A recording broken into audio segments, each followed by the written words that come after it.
Assalamualaikum warahmatullahi wabarakatuh. Saya akan menjelaskan soal nomor 2.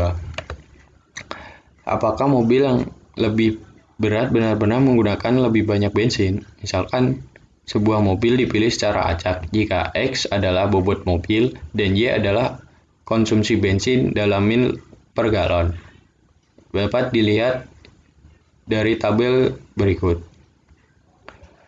Dan ditanyakan, buatlah sebuah scatter plot antara variabel X dan Y. Ini merupakan gambar dari scatter plot antara variabel X dan Y. Yang kedua, korelasi sampel antara variabel X dan Y. Koefisien korelasi data sampel dirumuskan sebagai berikut.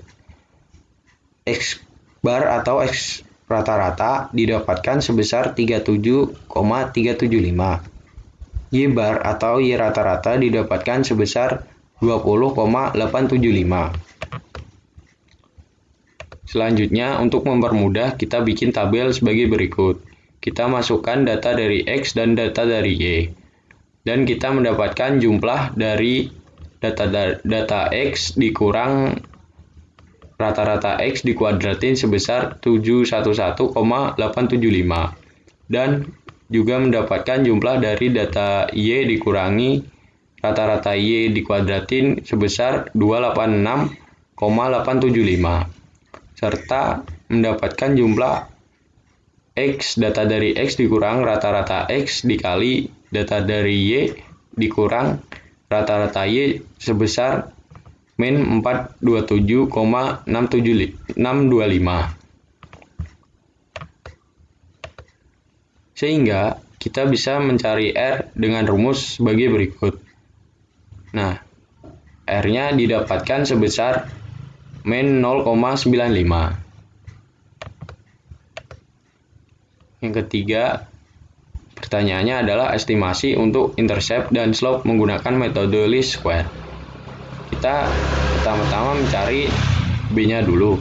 Didapatkan dengan rumus sebagai berikut, didapatkan sebesar min 0,601.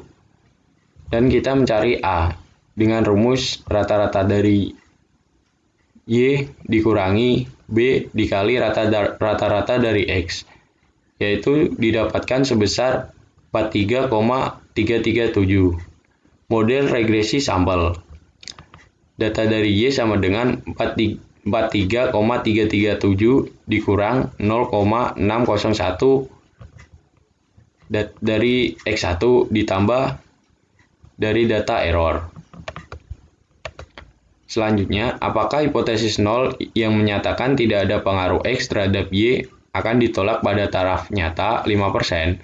Sebelum melakukan pengujian hipotesis, carilah taksiran untuk komponen varian error. Nah, untuk mempermudah, kita menggunakan tabel dan didapatkan data errornya sebesar 1,915 dan total dari errornya didapatkan sebesar 29,999713. Nah, kita selanjutnya mencari S kuadrat dengan rumus sebagai berikut. Sama dengan S kuadrat sama dengan juga MSE didapatkan sebesar 4,99. Selanjutnya kita mencari SB. SB-nya menggunakan rumus sebagai berikut yang didapatkan sebesar 0,084. Uji signifikansi slope. Seperti biasa, kita menentukan hipotesis. Kita asumsikan sebagai H0, yaitu bobot mobil tidak memberikan efek signifikan pada konsumsi bensin. H1, yaitu bobot mobil memberikan efek signifikan pada konsumsi bensin. Statistik uji, T sama dengan B min beta dibagi SB. Didapatkan sebesar min 7,16. A sama dengan 0,05 dan derajat bebas. Atau V sama dengan N-2 didapatkan yaitu 6.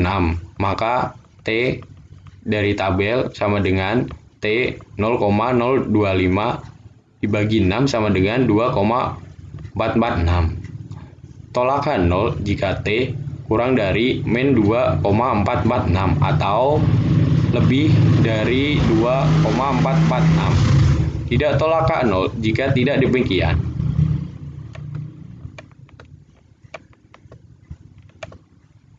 Ternyata T sama dengan min 7,16 kurang dari 2,446 sehingga tolakan 0 berdasarkan data sampel pada taraf nyata 5% cukup bukti untuk menyatakan bahwa bobot mobil memberikan efek signifikan pada konsumsi bensin.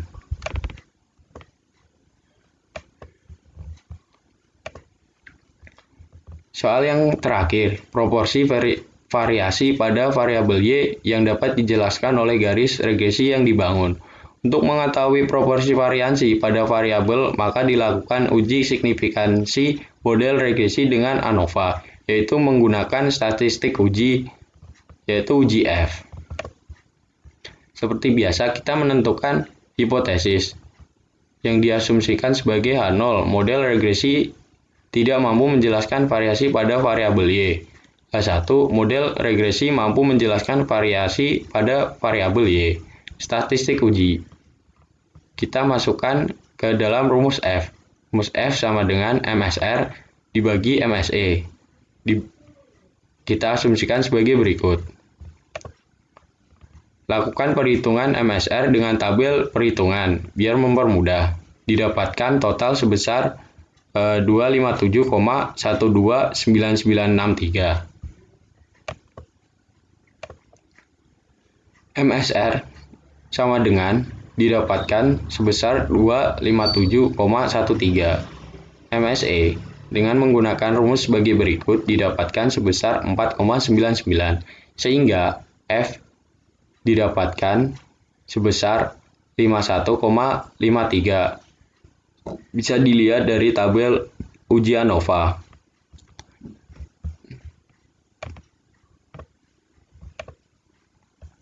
Taraf nyata A sama dengan 0,05 derajat bebas V1 sama dengan 1 dan V2 sama dengan 6 diperoleh dari F tabel sama dengan 5,95. Tolakan 0 jika F lebih dari 5,99.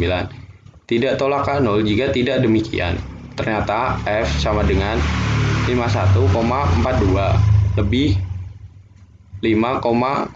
dari 5,99 sehingga tolakan 0. Pada taraf nyata 5% cukup bukti untuk menyatakan bahwa model regresi mampu menjelaskan variasi pada variabel Y.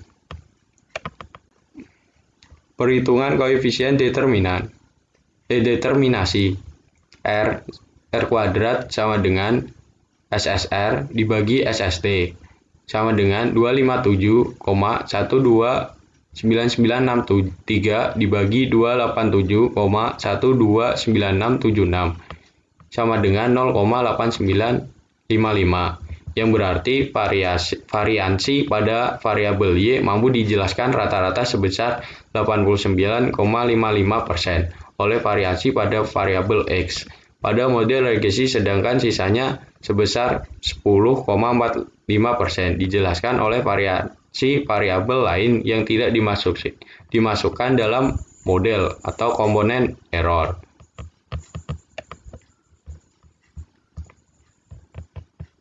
Terima kasih.